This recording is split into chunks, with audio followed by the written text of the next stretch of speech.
Hi guys, D Aluwalia. Welcome to Visa Simply again. Now guys, what should we talk today about?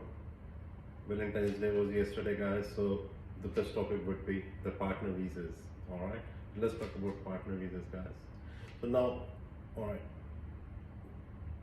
the way I want to talk about the partner visa is in this video is about making understand the basics, or I would rather say I would try to put across my views on this video in partner visa in terms of how the clients generally come to my office, or people who want to, Australian citizens or permanent residents who wants to get their partners sponsored, or applicants who have a partner who's have to be Australian permanent resident or a citizen or an eligible New Zealander, wants to get into they are in a relationship and they want to get into their application. So now guys, mainly there are two factors in partner visas. So you can lodge a partner visa application onshore, and you can also lodge a partner visa application offshore. Now,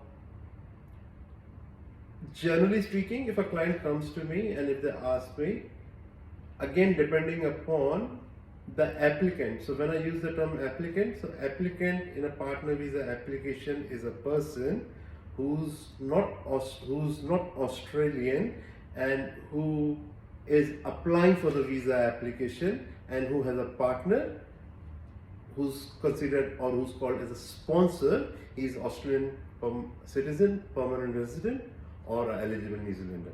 Okay. So if you come to my office and generally ask me a question, my suggestion to you would be to always apply an onshore application, and there are a lot of reasons why. The first reason is the partner visa applications can take quite a long period of time, and if they're taking quite long, and the thing is, unless and until you are not together with your partner, and if your partner is applying an offshore application, and it can take 11 months, 18 months, 24 months, depending where you're applying for. And so, of course, that always it's the best option. If you come on, if a partner can be onshore, that is always a better option than doing an offshore application. But in some circumstances, you might have to do an offshore application, again, and depending upon situation, and it also depends what country passport the applicant holds. So hypothetically, if your partner is coming from a country which gives an ETA visa, it's pretty simple for them.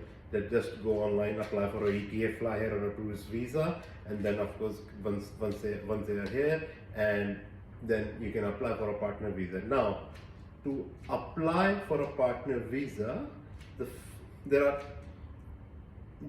one thing to be the first thing you would need to be considered is a lawful partner relationship. Now, you can prove your relationship in three different ways. The first is the traditional way. Two people get married, you guys got married. Once you are married, you are in a husband and wife relationship, and you meet the requirement of a partner in Australia in terms of partner visa. The second way is where two parties can't get married, or because of could be a reason that one of you is still in a relationship, sorry, you cannot be in a relationship. I beg your pardon. You have a relationship in the past from where you have not yet been legally divorced. In that circumstances, you cannot get married. So in that circumstances, if you have been living with your partner for more than 12 months, then you can also lodge your application under a de facto relationship. You would meet the criteria of a partner if you've been living with your partner for 12 months or more in a partnership relationship, exclusion of any other partners. All right. And there's another way, the third way, which is relationship registrar.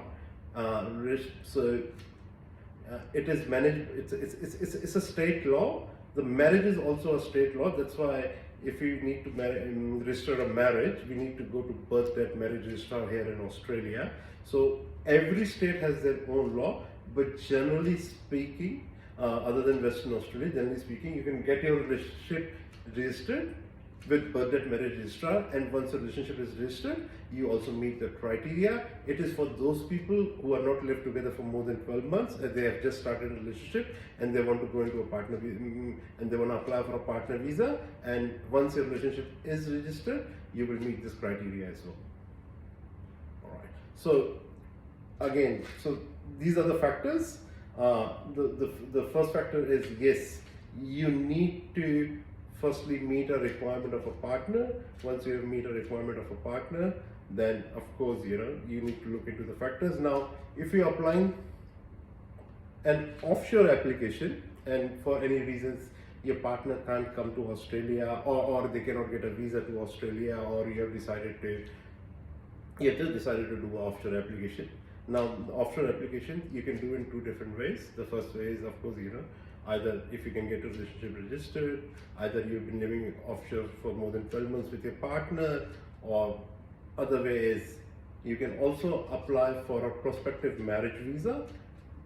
This visa is you can only apply for offshore, and how it works is, once you lodge your prospective marriage visa application, basically the requirement in this application is that you are engaged with your partner overseas, you are not yet married, and once your partner will come to Australia, then it will give them 9 months of time, and within those 9 months you need to get married to your partner in Australia, and then again you can apply for the partner visa application. Now this is for those who, and sometimes I'll give you example, a lot of clients, like I'll give you example, a lot of my clients, they come from, they find their partners in Philippines and they have just met them for 10-15 days and they're not very sure about it.